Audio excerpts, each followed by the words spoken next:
Hello, I've just got home from work and I've got here something I'm very excited about. So I haven't started making yogurt yet this year, and one of the reasons is just I haven't had the time to kind of deal with it. It's a really simple process, and you don't need a yogurt making machine, but if you've got one, it's just so much easier and it takes up less of your actual time and involvement because it just deals with all of the temperature and stuff for you. So I've had this arrive today, literally on my doorstep as I got home. I'm very excited to get using it. So I'm not even going to go in the house. I'm going to nip back out and pick up some live yogurt, which is what we use for a starter culture. It's my first batch of yogurt this year, so we'll need some live yogurt from the shop, which I'll go and grab now, and then we'll start making some homemade yogurt. Fantastic. So I've just got in the house, I've gone out, got my live yogurt. So if you're going to do this, it's really simple. You only need 2 ingredients to make your own yogurt, and that is milk. Excuse the state of me, because I've gone out and planted some leeks and some other things as well. So yeah, I've just been working the garden, so you'll have to excuse the state of me. Got my leeks and purple sprouting broccoli in. But you only need 2 ingredients, and that is milk and then live yogurt. Now it must be live. You see it says creamy bio live yogurt there, because it's that live bacteria that we need, because that live bacteria is basically going to inoculate our milk and turn it into yogurt. It's really simple. Now this is the first time I've ever used a yogurt maker, so I'm really quite excited because it's just going to make it really simple. In the past, what I've done is I've just put live yogurt in my milk, left it out, and I've not actually had any trouble, but this is going to give me much more control, because every time you look at a recipe it says that you want to keep it at around 42 degrees for about 8 hours. Well, this allows me to do exactly that overnight. Now I get up about 6 o'clock in the morning. It's coming up to 8 o'clock now, so we've got 10 hours.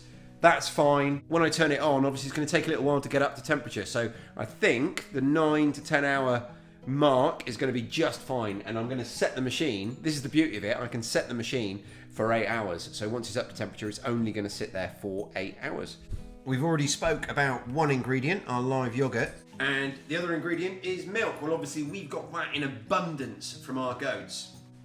So here we go, here's our goat's milk, and we're just going to add, basically for every 100 mils of milk, you want to add 5 mils of live yogurt.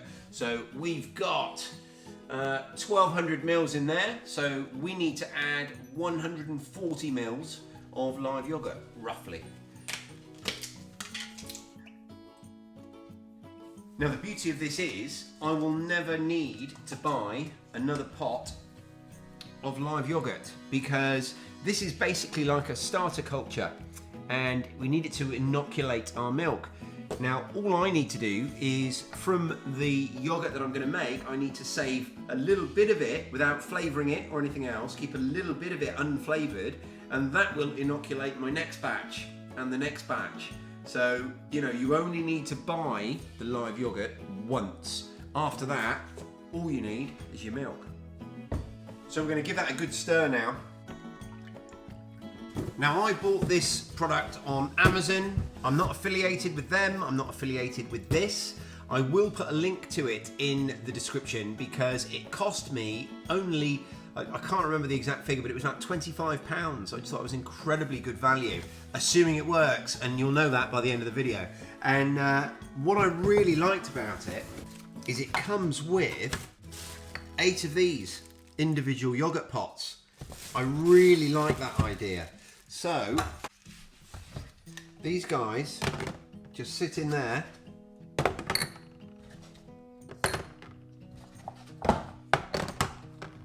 with the lid on, and then we turn it on and set it. Now the instructions, we're all these days familiar with instructions that have been written in, I believe this is made in China. Let me have a look.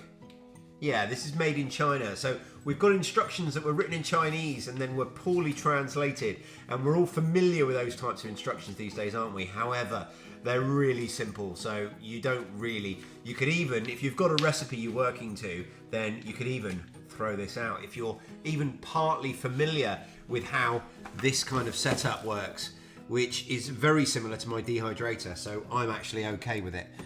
I could probably have managed it without any instructions.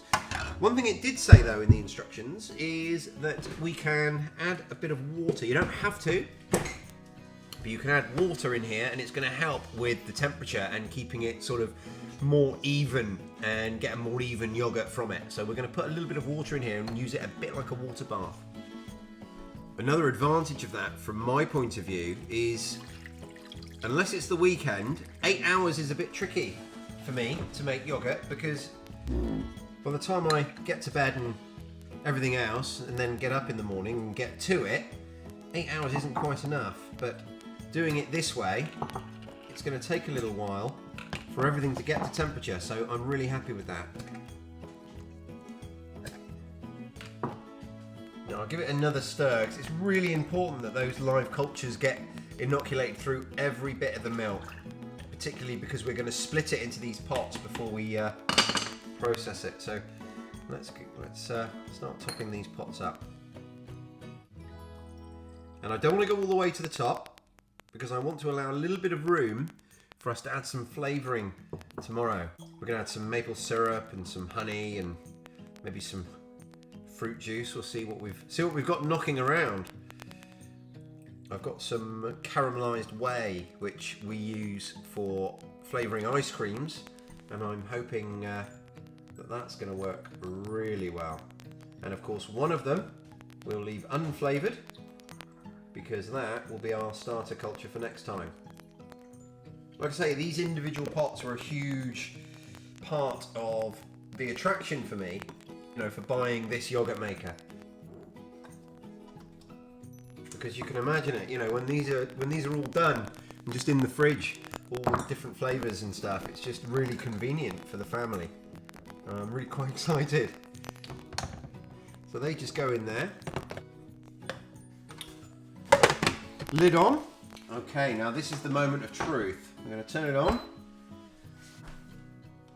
Let's have a look. So we should just have to press function.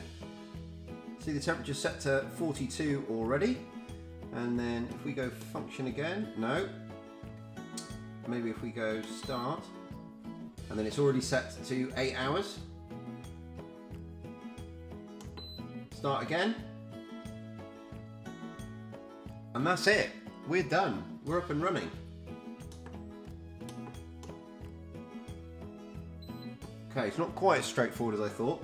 So to cancel it, you have to hold down cancel, and then if we go function, so that's where we can set the temperature, and then if we press start, then it'll move on to time, and then we can set the time, like 8 hours, 9 hours, 10 hours. We're going to go with 8 hours.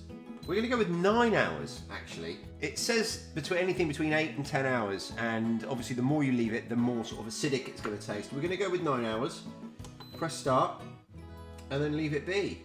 Now, the reason I've gone for 9 hours, you can culture yogurt for up to 12 hours, and it's just going to start getting really tangy, really acidic. I personally don't like it that tangy, and the reason I've set it at 9 hours is because I'm kind of second guessing what's going to happen, and I think it's going to want about 8 hours at that 42 degrees.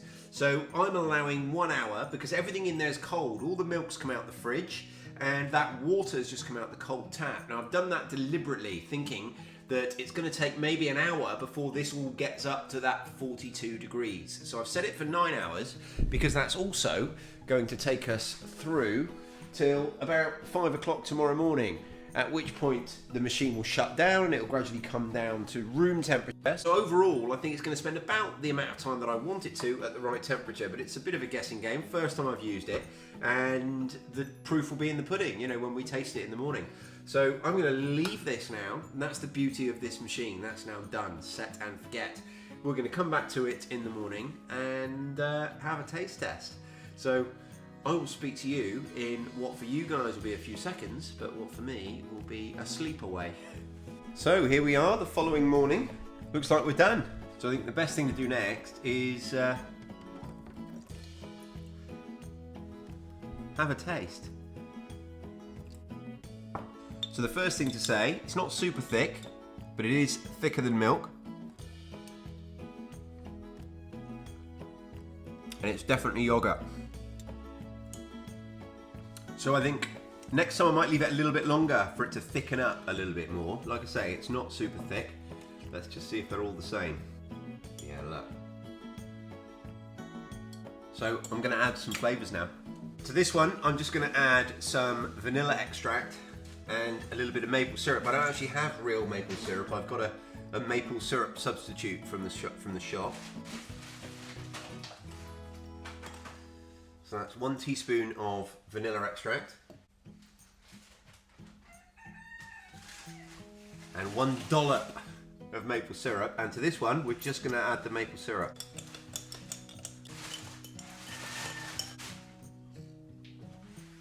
It's warm because it's just come out of the machine, and that's going to be so much nicer when it's been in the fridge. But that is every bit as good as a vanilla yogurt that you're going to buy in the store. So it's a big thumbs up from me. Now, it's really early in the morning here and I need to get to work. So all I'm going to do now is I'm going to pop these guys in the fridge and let them cool down, and they will be breakfasts and desserts for the rest of the week. Now, I'm going to be tinkering with the settings of this and work out what works perfectly for me over the coming days and weeks. So if you're interested in finding out that, I'll definitely do an update. So if you subscribe to my channel, you'll be able to catch up with kind of where I settle on how the best setup is for this in terms of temperature and time. But insofar as does it work, is it easy, do I recommend it? 100%. This machine, like I say, it's the Aicok yogurt maker and it costs under £30.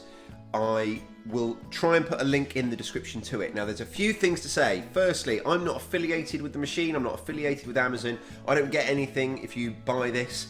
However, that's at the time of making this video. That may change in the future. So if you're watching this video after it's been up for a little while, the link may be an affiliate link at some point in the future. I don't know, but at the moment it's not.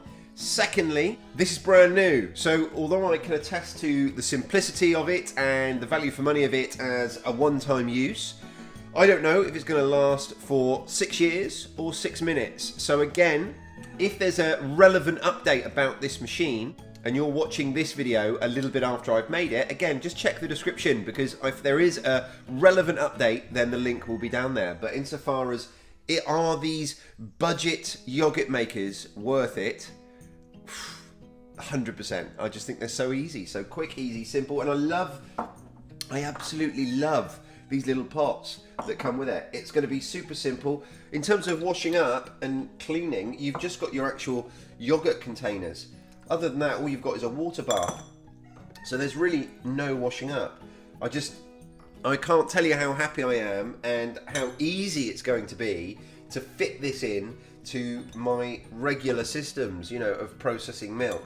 It's so much easier than any other way I've ever made yogurt. So much easier. So, there you go. The Aicok yogurt maker, a budget yogurt maker, really, really cheap and easy. I recommend them, and hopefully you'll have a go at making your own yogurt as well. Cheers. If you're still watching, please make sure you press that like video. It really helps me as I'm growing the channel. Also, leave a comment down below. Let me know what you thought, and I'll speak to you guys really soon. Cheers.